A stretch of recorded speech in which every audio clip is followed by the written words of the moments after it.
kami membuat video yang menjelaskan tentang dasar hukum internasional juga sengketa wilayah. Dan pada kesempatan kali ini, kami akan mengambil studi kasus tentang status legal Hong Kong.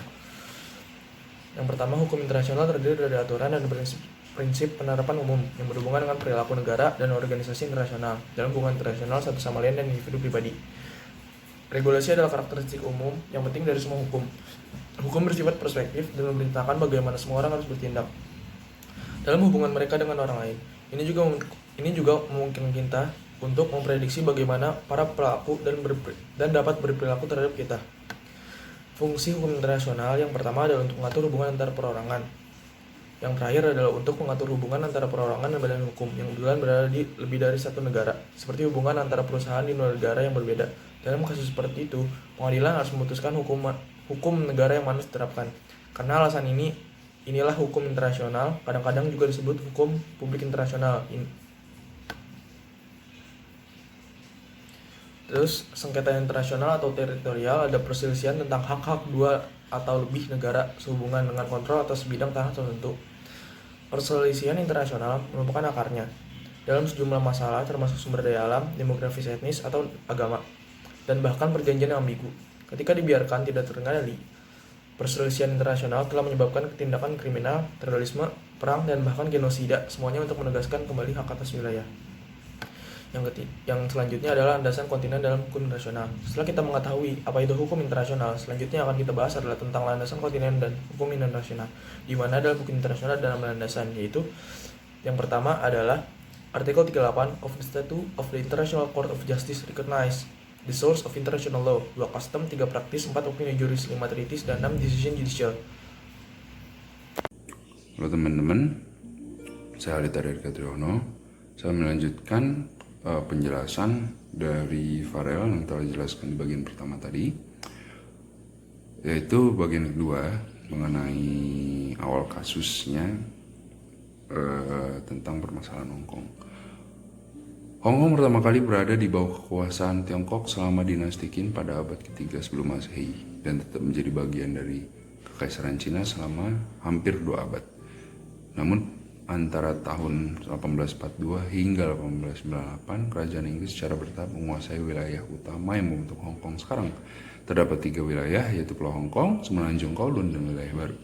Semua daerah ini masih di bawah kendali pemerintahan Cina ketika Kekaisaran berperang dengan kerajaan Inggris pada tahun 1839. Ini adalah perang candu pertama yang dinamakan demikian karena Cina berusaha menghentikan penyelundupan obat bius serta opium ke Cina.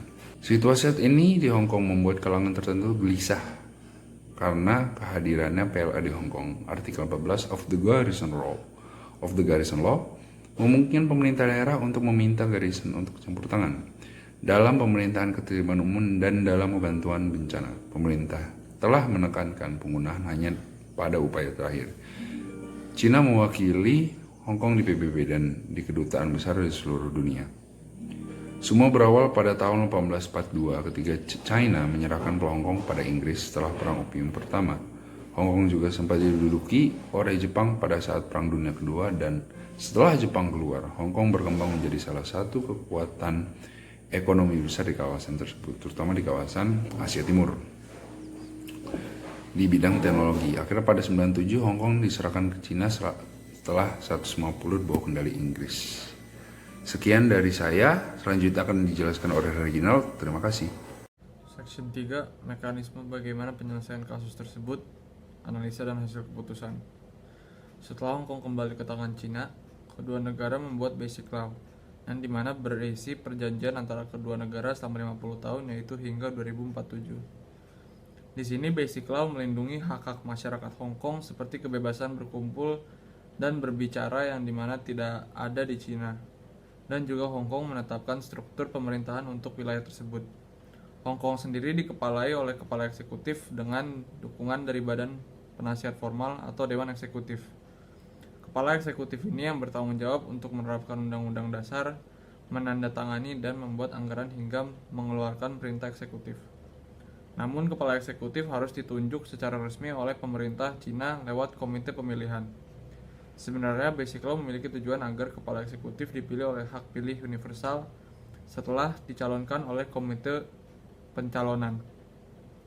Dengan adanya hal ini, Hong Kong merasa mereka dijanjikan demokrasi yang seutuhnya namun belum tercapai. Status legal Hong Kong bukanlah perkara sederhana. Hong Kong tidak berdiri sendiri sebagai suatu negara melainkan daerah administratif milik Cina berkat perjanjian Sino-Inggris pasca penyerahan kembali Inggris ke Cina. Cara kerja hukum yang berlangsung antara Cina dan Hong Kong adalah menggunakan Basic Law sebagai alat atau landasan hukum bagaimana masyarakat Hong Kong bernegara. Jadi persoalan Hong Kong adalah persoalan domestik Cina, sehingga tidak boleh ada intervensi dari hukum internasional ataupun organisasi internasional terhadap permasalahan yang terjadi antara Hong Kong dan Cina. Selama apa yang dilakukan oleh Cina sejalan dengan perjanjian Sino-British dan Basic Law yang sudah disepakati oleh Hong Kong dan Cina. Hal ini pun sudah diakui oleh komunitas internasional bahwa Hong Kong merupakan bagian dari kedaulatan Cina sesuai dengan prinsip one country, two system, yang membuat apapun intervensi komunitas internasional ke Hong Kong tidak akan bisa, mengingat status Hong Kong yang merupakan bagian dari kedaulatan Cina.